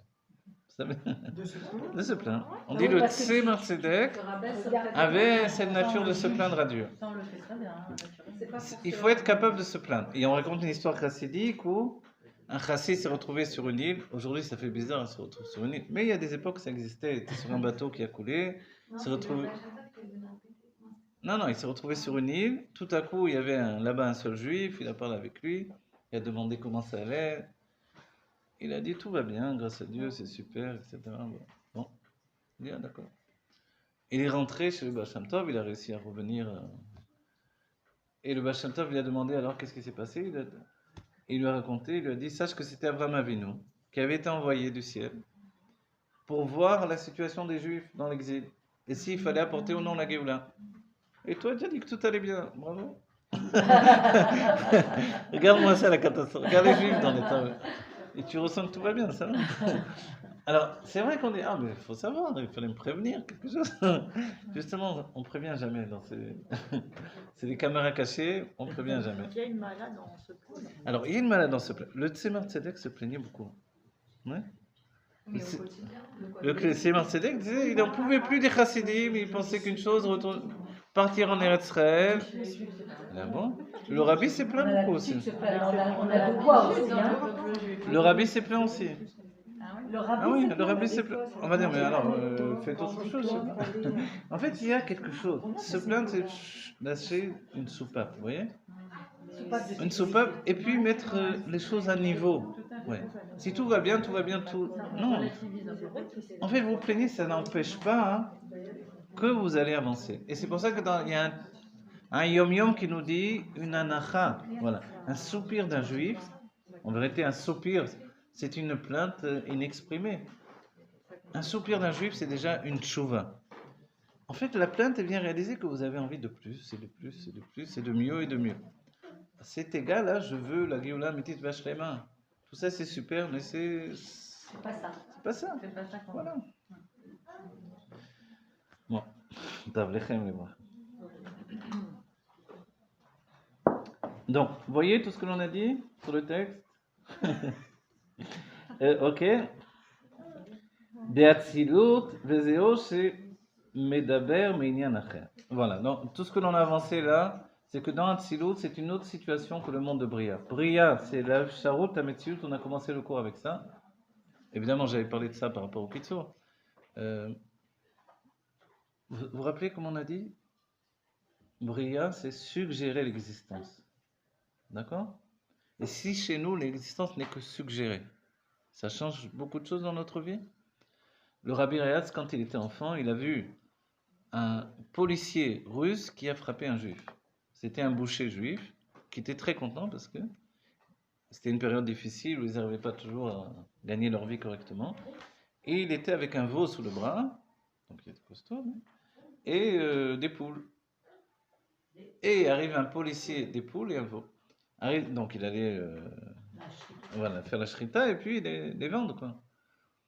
Est arrivé un policier russe qui était très intéressé par le butin, qui a commencé à le frapper pour lui prendre son veau et ses poules. Le Rabbi Rayatz, qui était enfant, il avait 8 ans, je crois, s'est jeté sur le policier, qui était une armoire à glace, comme on dit. Il a commencé à le frapper. Bon, le policier, évidemment, il l'a attrapé, tac, il a mis en prison, il l'a jeté en prison. Et après, quand... C'est la pluie, ça? Non. Quand il était en prison, il y a toute l'histoire, comment ça s'est passé. Mais, on a posé la question au Rabbi Rayatz. Mais tu n'as pas eu peur de te faire tuer? Parce que... il tuait facilement à cette époque-là. Tu n'as pas eu peur de te faire tuer? Il a dit, mais qui a dit qu'il faut vivre 120 ans? Il n'y avait pas dans l'état d'esprit du Rabbi Rayatz, depuis son enfance, il n'y avait pas l'état d'esprit que, bon, c'est pas obligé de vivre longtemps que sans son fils. C'est-à-dire que l'existence n'était qu'une suggestion. Vous comprenez? C'est ça la notion de Olam Abriya. Et c'est pour ça que ceux qui ont fait de la résistance, ceux qui se sont battus, ceux qui ont donné leur vie pour les autres, n'ont jamais fait le calcul de « attention, il faut que je fasse attention à ma vie ». Il faut que je fasse attention. Il n'y a pas de « je fais attention ».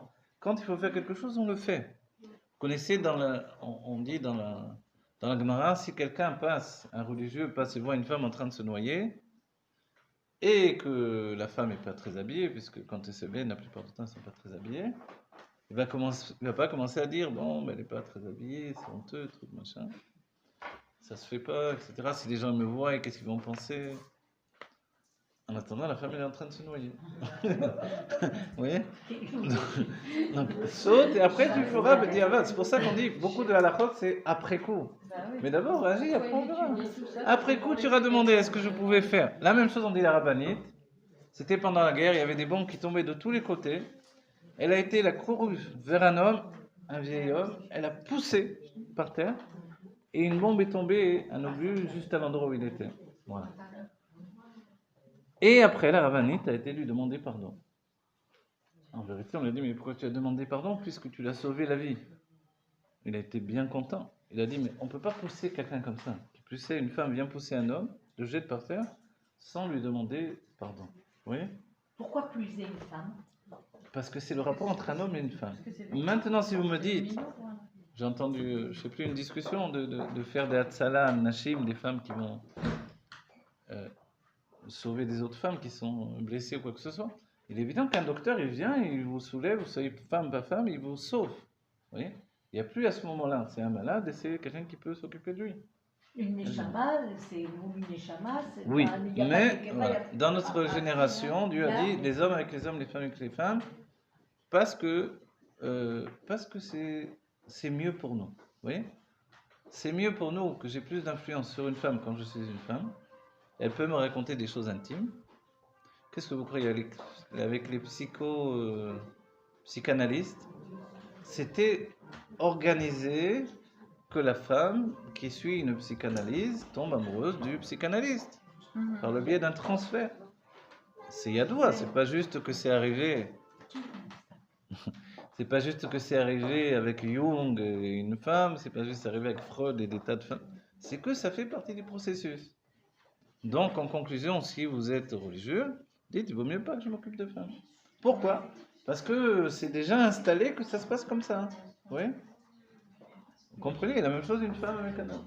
Donc voilà, parce que... Entre donner un coup, faire une psychanalyse, on reste du temps, hein, et une hatsala, c'est vite fait, bien fait. Alors voilà, moi je fais une hatsala là, je vous sauve. Moi je vous sauve, je sauve votre âme, d'autres viendront sauver la... Voilà. Bon, Bekitso, pourquoi on a dit tout ça? Ukemo asagatenu she'u betziur de makom, she'no ma'ut ha'asaga yona klal, she'i lo beprinat makom. Donc tout le sujet même que l'on a étudié, donc ça fait maintenant pas mal de temps, c'était l'idée de makom ou non makom. Qu'est-ce que le lieu ou le non-lieu? Vous voyez, non-lieu c'est un terme judiciaire, mais c'est curieux qu'ils aient pris ce nom d'ailleurs, un non-lieu. Oui. Ça veut dire quoi, non-lieu? Hein?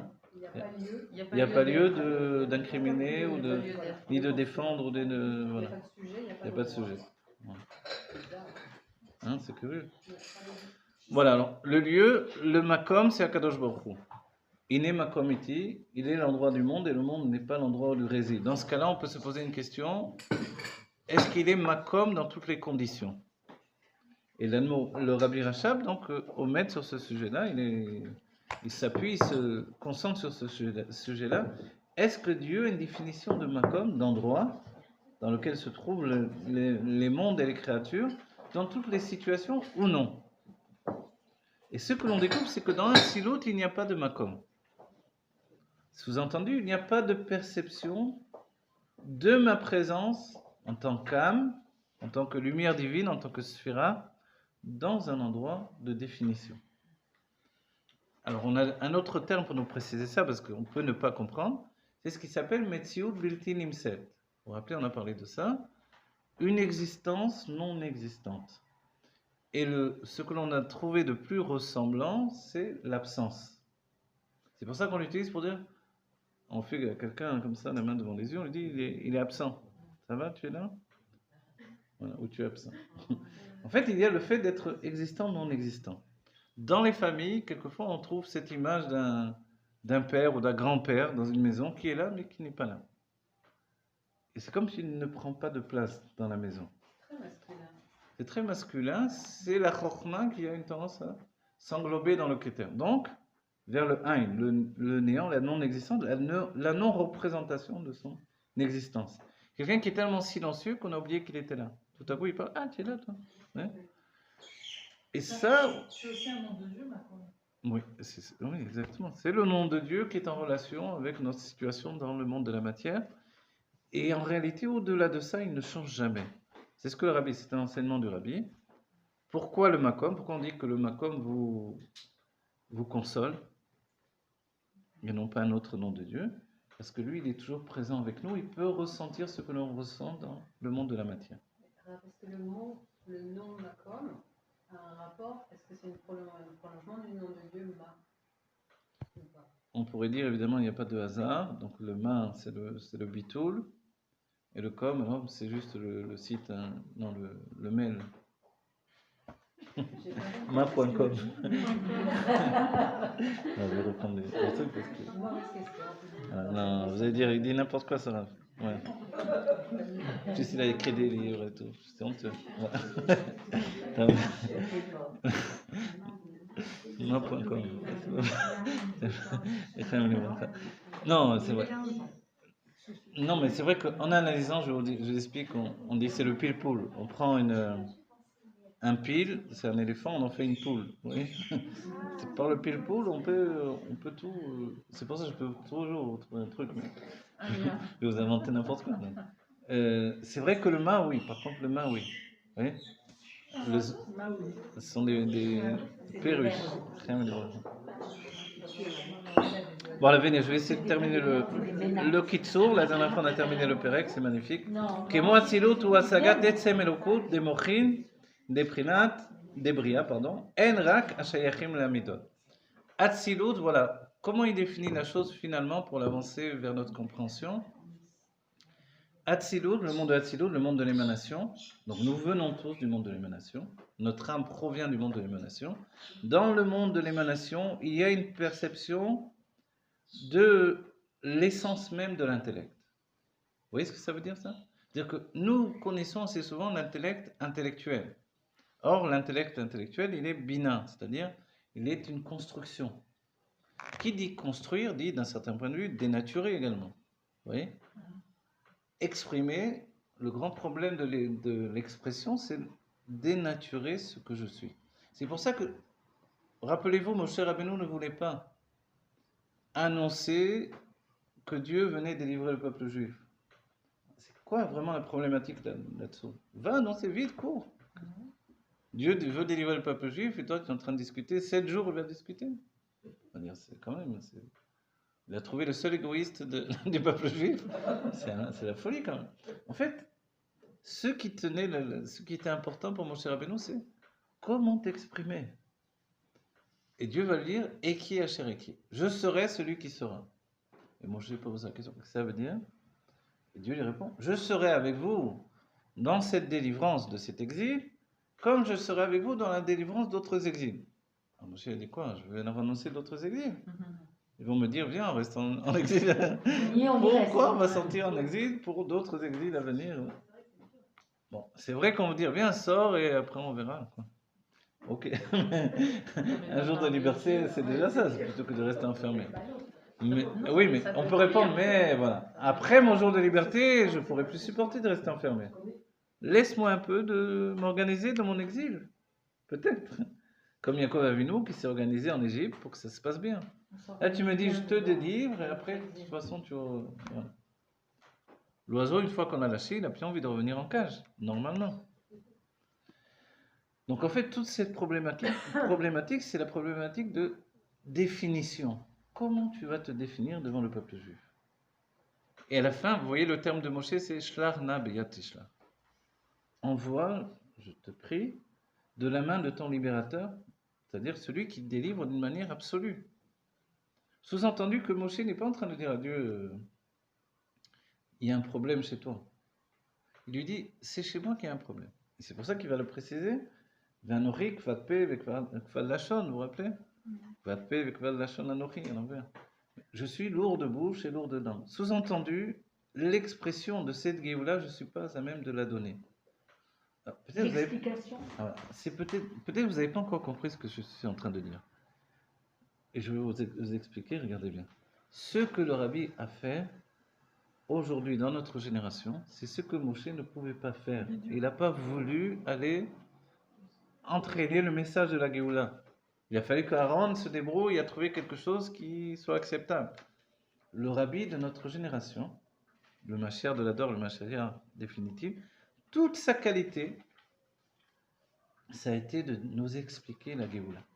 Ce que Moshe n'avait pas en possibilité de faire à son époque. C'est pour ça qu'il a dit Shlach na beyat tishlach.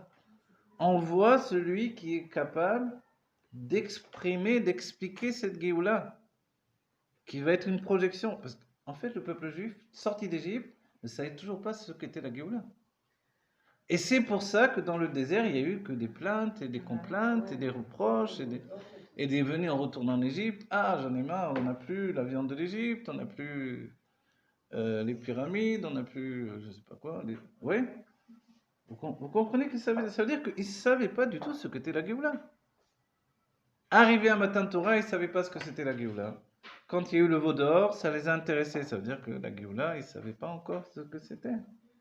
C'est ça ce que Moshe savait, qu'il a voulu entraîner, on va dire, générer chez Dieu le désir d'envoyer la définition, celui qui est capable. Et Moshe était du niveau de Chokhmah. Et du niveau de Chokhmah, le Rabbi Melach Mashiach, il est du niveau de la Malchut. La Malchut, c'est la parole. La parole, c'est la faculté d'exprimer ce qui se cache dans le niveau le plus profond de l'âme. C'est-à-dire que le Rabbi, moi je veux dire un truc simple, parler simplement entre nous. Je me rappelle au début de mes études, quand j'étudiais, on vient m'enseigner une sikha du Rabbi, je pose une question. Et dans la Kabbalah, quand je posais des questions, on m'a dit, ici, monsieur, en hébreu, je vous le dis d'abord, Kan Adoni lo shoalim she'elot. C'est comme ça dans la Kabbalah. Hein? Ici, monsieur, on ne pose pas de questions. On comprend, c'est bien, on ne comprend pas, on continue. Tant pis. Bon. Quand j'ai étudié les sikhot du Rabbi, je posais des questions et je m'apercevais que le Rabbi posait ces mêmes questions. Pas que j'étais aussi intelligent que le Rabbi, évidemment, mais que la logique même, c'était le chemin emprunté par le Rabbi. Et la force du Rabbi, c'est pas de dévoiler qu'il est plus intelligent que nous. On le sait déjà, c'est pas un chidouche. C'est quoi, non? C'est de nous montrer que nous avons part à son intelligence à lui. C'est-à-dire que nous aussi, nous avons les mêmes questions que lui. Vous voyez? Il nous montre le chemin, en fait. Il nous démontre que nos questions, vous voyez, du genre, vous voyez dans mes cours quand je vous dis c'est vrai ce que vous dites, etc., c'est une bonne question. D'accord? Parce que c'est vrai, ce sont des bonnes questions. Et parce que j'ai appris du Rabbi que les questions de chacun, ce sont des bonnes questions. Et que si on a affaire à des gens bornés, ils vont nous dire ah, pose pas de questions comme ça, qu'est-ce que tu poses ça? Et le Rabbi, c'est pas le genre comme ça. Le Rabbi, c'est celui qui va poser les mêmes questions que l'on pose nous. Pourquoi? Parce que c'est ça, s'habiller dans l'humanité du peuple juif. Et Moshe n'avait pas encore cette qualité-là, malgré qu'il nous a donné toute la Torah. Donc il a dit, écoute, moi je ne sais pas formuler la Géoula de cette manière-là. Je ne vais pas pouvoir leur expliquer qu'est-ce que la Géoula finalement. Donc ils sont sortis d'Égypte, ils savaient pas ce que c'était la Géoula. Ils sont arrivés au matin de Torah sans savoir ce qu'était la Géoula. Ils ont reçu la Torah, ok, quand Dieu s'est dévoilé à eux, ils sont morts. C'est-à-dire qu'ils étaient complètement à côté du dévoilement divin. Vous comprenez? Voilà. Et c'était nous en vérité, hein, c'était pas des autres. C'était nous, mais dans une vie antérieure, la base de ce que nous sommes aujourd'hui. Donc aujourd'hui, quand on vient dans une génération où il y a le Mashiach, le Rabbi l'a précisé, le Mashiach il est à la fois un rave, un enseignant, mais un rave, vous savez dans la halakha c'est quoi un rave? Vous allez lui dire est-ce que c'est kasher ou pas kasher? Que Dieu préserve, lui montrer un aide, vous savez, donc une femme pour savoir si c'est permis ou interdit d'aller au mikvé pour elle, vous lui montrez, le rave, il ne va pas vous apprendre toute la halakha. Oui. Il a dit, la plupart du temps, vous savez ce qu'ils disent les rabbanim de halakha? Besséder. Voilà. C'est tout. C'est pas le genre de parler beaucoup d'ailleurs. Alors vous vous demandez, ok, comment il reconnaît un sang rouge d'un sang rouge? Oui. C'est la même chose a priori.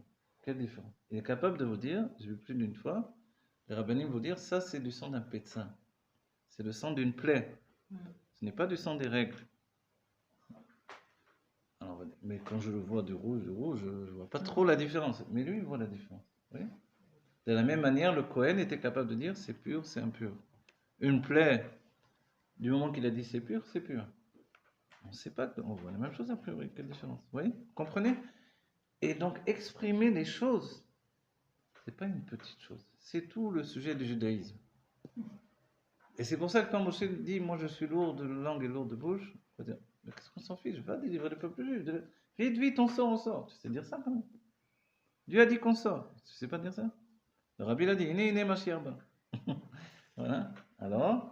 Alors pourquoi ça prend tant de temps? Pour atteindre en fait le langage de chacun d'entre nous, en particulier, on se découvre. Cette pensée du Rabbi, elle nous habite, elle est notre pensée finalement. C'est du jamais vu dans l'histoire du judaïsme. Parce que soit les sages étaient trop élevés, soit ils étaient trop près de nous-mêmes. Et là, on a quelqu'un qui est au niveau de l'élévation la plus haute qui ait jamais été, et qui est capable de s'exprimer avec la pensée la plus intime de chacun d'entre nous.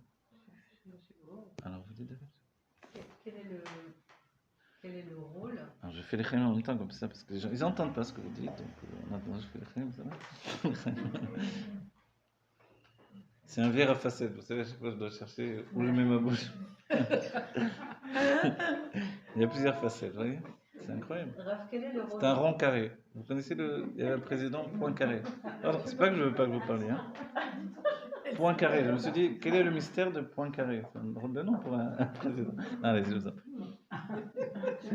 C'est étrange un Poincaré quand même.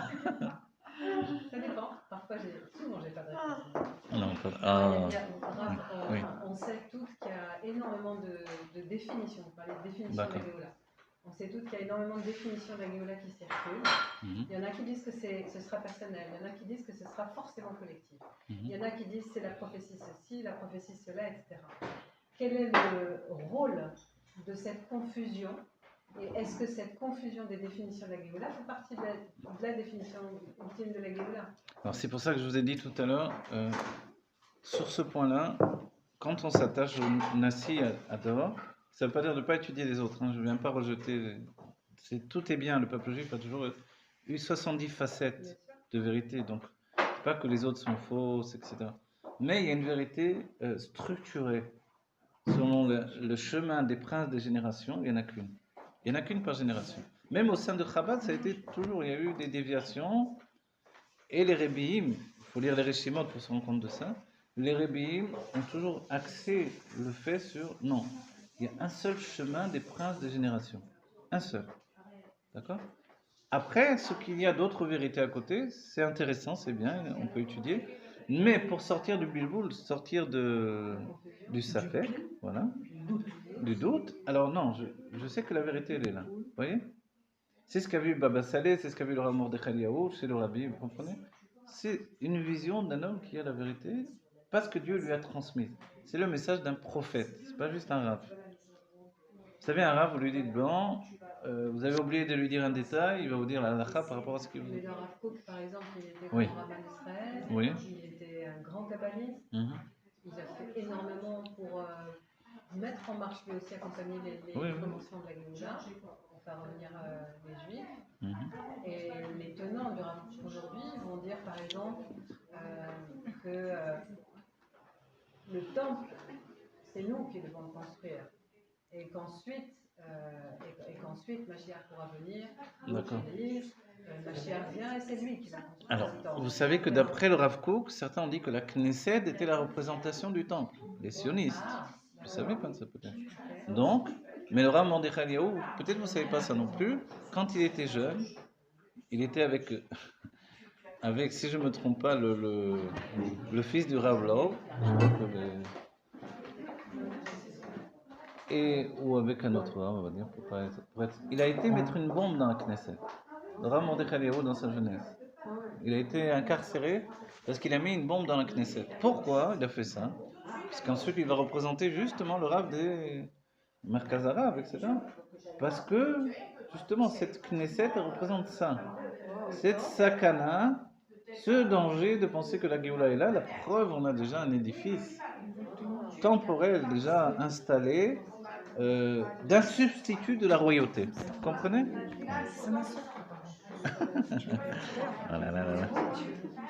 Vous comprenez? Ça, c'est le petit danger du Rav Kook, sans lever à son mérite. Le Rabbi Rayaz, quand il est venu en Israël, est venu voir le Rav Kook, ils sont restés ensemble souvent. Donc évidemment, on ne parle pas d'un charlatan ou quoi que ce soit. C'est ça le plus étrange. C'est qu'il peut y avoir des statures immenses, mais il y a quand même la figure du prince de la génération. Et cette figure, et c'est exactement ce qui va rester une vérité inaltérable jusqu'à la fin des temps. Vous comprenez? Et auparavant, elle était chez le Or HaChaim, après elle est passée chez le Baal Shem Tov, après elle est passée chez les Rebim de Chabad. Et est-ce que cette confusion, justement, fait partie de ce qu'on a vu? La confusion, on dit que l'une des choses qui attestent des jours du Mashiach, c'est que les gens sont mébelbalim, ils ne savent plus où se trouve la vérité, etc. Ah, Il y a ça également, bien sûr que oui. Bien sûr. Tav, que l'on vive la Géoula Métiv la Shema très première dommage. Voilà, ce que je vous ai dit, évidemment, ce n'est pas amoindrir Moshe Rabbeinu, c'est que Moshe était au-dessus de la possibilité de descendre vers une organisation de lui-même pour expliquer la Géoula à un peuple qui vivait dans un monde idolâtre. N'oubliez pas, les Juifs vivaient dans un monde idolâtre, l'Égypte. Et l'idolâtrie était très proche, et puis c'est bien que les rois d'Israël, malheureusement, on fait souvent de l'idolâtrie. Eux-mêmes, ils rentraient les idoles dans le temple. Alors, pour vous dire que ça n'a pas été une clipa facile à enlever. Voilà. Même les rois d'Israël, il y a des rois d'Israël, de la tribu, de la descendance de David, qui ont mis des idoles dans le temple, pour vous dire. Donc c'est une grosse catastrophe. Donc nous, aujourd'hui, on ne comprend pas trop qu'est-ce que c'est ces choses-là, on n'a plus cette clipa-là. Comme on s'en a dégagé, le Rabbi a pu nous exprimer la Géoula. Et dans nos cours, quand on exprime la Géoula, on va dire d'où on sait tout ça. Ce sont les conclusions du Rabbi, Melech Mashiach, vous voyez. Moi, quand j'ai accédé à l'idée que le Rabbi est le Melech Mashiach, je n'y ai pas accepté parce que les autres ont fait de la publicité sur ce fait-là. C'est par l'étude que tout à coup je me suis dit, cet homme-là qui explique les choses de cette manière-là, ça ne peut être que le Mashiach lui-même. Vous voyez? Et je vous le dis dans le sens où ça a été très difficile pour moi de comprendre la Torah du Rabbi, parce qu'elle était trop directe. Il a fallu que j'étudie la Kabbalah, le Zohar, que j'enseigne la Kabbalah, le Zohar, le Etzraïm, et après j'étudie tous les Rebbeim, j'accédais beaucoup mieux, beaucoup plus facilement, et après j'ai commencé à me confronter à la puissance du Rabbi. Vous voyez? C'était pas le plus facile pour moi, les Dvar Malchut, j'y comprenais rien au début, petit à petit. Donc, c'est pas que j'ai adhéré tout de suite, mais dans le cheminement, quand j'ai étudié les Mamarim du Rabbi, malgré la merveille des merveilles des Rebbeim, et la merveille de la Kabbalah et du Zohar, etc., je me suis dit, cet homme-là, c'est le Mashiach. De tirer des conclusions constamment de la Torah pour aller vers la Géoula de cette manière-là, et d'exprimer et d'expliquer qui est le Mashiach constamment. Et de construire notre perception, notre conscience, ça n'a jamais été fait. Il y a une mauvaise nouvelle maintenant. Ah, Son dites-nous. gendre a été hospitalisé pour un problème de crise cardiaque. Ah, bon, on va 40 ans. Alors, Yaniv immédiatement, Yaniv Ben Shulamit, du Sroud de l'Anmorazaken de Rabbi Menachem Mashiach de tous les Rebbeim. Voilà, qu'il ait une réfoua shlema, ne vous inquiétez pas, ça va lui donner un corps et un cœur de Haïtan beaucoup plus fort qu'auparavant. Voilà. Là où il y a eu une petite brisure, ça repart encore plus fort. Allez, si Dieu veut, c'est rien du tout, voilà. Beaucoup de bonheur et de réussite, voilà. Pour nous aussi, on arrête ce cours-là pour l'instant. Voilà, on n'a même pas terminé le Kitsur, mais on a bien compris que le makom ou le non-makom, c'est une définition d'un certain point de vue humaine pour comprendre Dieu qui est au-delà du makom. D'accord ? Le vrai visage de Dieu, c'est qu'il n'y a pas d'endroit, il n'y a pas de définition, il n'y a pas de dimension. Comment vivre sans dimension de l'existence ? C'est ça ce que les Rebbeim ont travaillé pour nous donner d'avancer dans notre humanité. Voilà, L'Echaim Livracha. Voilà, j'espère que ce cours ne vous a pas trop déçus. L'Echaim Livracha. C'est la première fois que je comprends un peu le...